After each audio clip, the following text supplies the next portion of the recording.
In this tutorial, we are going to learn how to catch and handle specific exceptions in Python.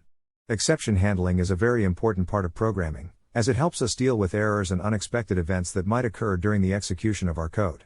So, let's get started.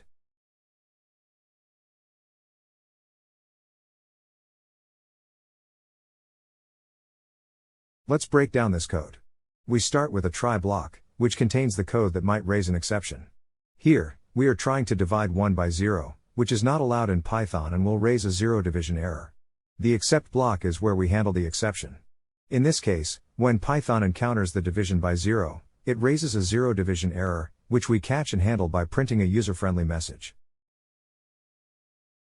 As you can see, when we ran the code, it hit the exception and printed the message we defined in the except block. Now, let's see what happens if we don't specify the exception in the except block. Now, we'll try an except block without specifying the exception type.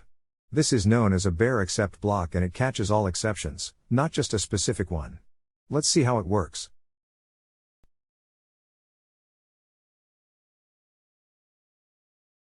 Here, we have the same try block as before, but this time we're using a bare except block.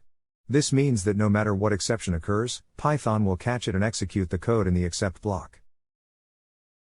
And again, when we ran the code, Python hit the exception, but this time it caught the exception with our bare except block and printed the message something went wrong. Be cautious with using bare except blocks though, as they can catch unexpected exceptions and make debugging more difficult. It's generally best to catch and handle specific exceptions whenever possible. And that's it for this tutorial. I hope you now have a good understanding of how to catch and handle specific exceptions in Python. Keep practicing and happy coding.